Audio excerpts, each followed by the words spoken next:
The world of The Lord of the Rings Online is a very big place.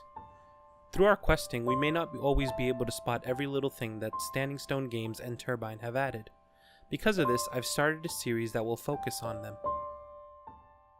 Here are 10 things you may have missed in the Shire. Please note that Oatbarton and Buckland, while parts of the Shire, are not technically part of the Shire zone in The Lord of the Rings Online, and will not be included in this video.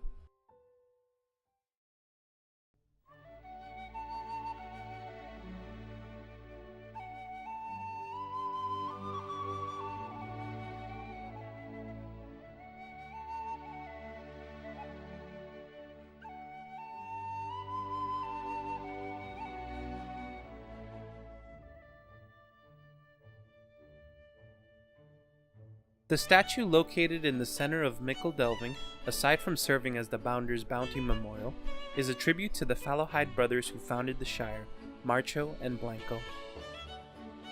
The quest Refurbishing the Town Hall, where you are tasked to recover the money set aside by Mayor Whitfoot for repairs, is related to the aftermath of a hilarious event concerning the mayor. Pippin shared this story with tavern goers in the chapter at the Sign of the Prancing Pony in the Fellowship of the Ring.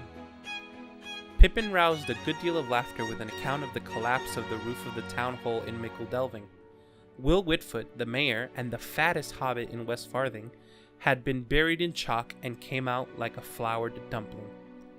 This is also why Lobelia Sackville Baggins refers to the mayor as Flour Dumpling. The Bird and Baby Inn is not a canonical tavern in The Lord of the Rings. Instead, it is an homage to the Eagle and Child in Oxford, England, which was frequented by the members of the Inklings, of which Tolkien was a member. Students of Oxford University who frequent the Eagle and Child often refer to the tavern as the Bird and Baby. Members of the Inkling are also present in the Bird and Baby, waiting for the last of their members to arrive. The reason for the various quests regarding the quick post in the Shire is actually due to the hype of Bilbo's birthday.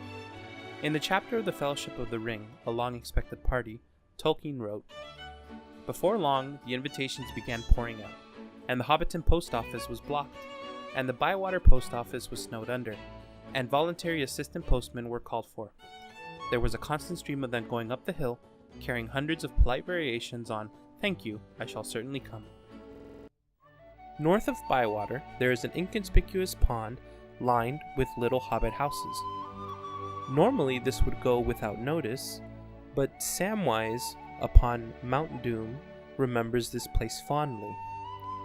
In the chapter Mount Doom of the Return of the King, he says, "He went without himself, and now as once more the night of Mordor closed over them, through all his thoughts there came the memory of water, and every brook or stream or fountain that he had ever seen under green willow shades or twinkling in the sun danced and rippled for his torment behind the blindness of his eyes.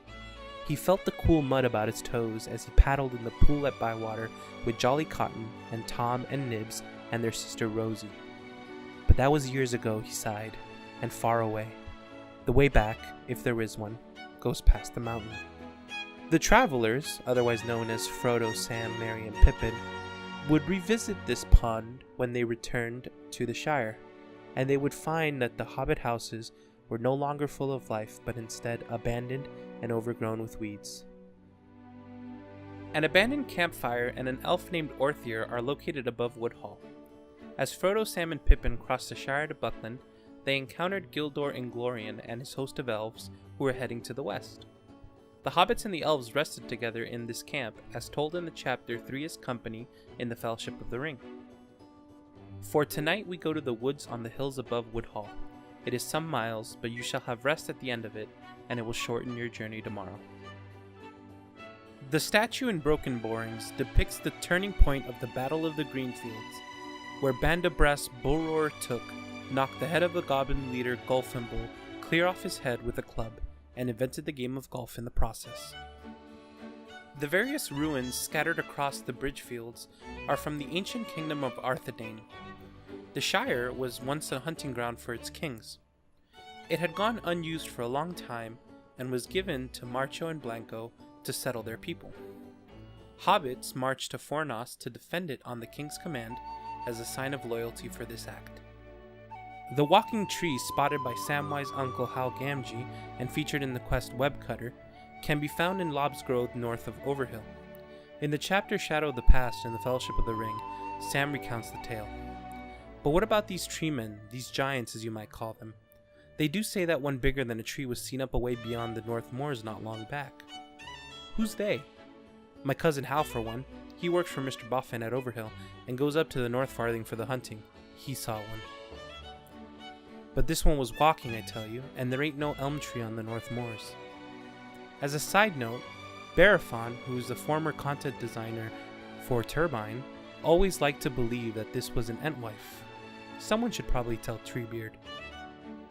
Brigands can only be spotted in the Shire in one place, the Green Hill Country, specifically within Old Otto's leaf farm and Narrowcleave.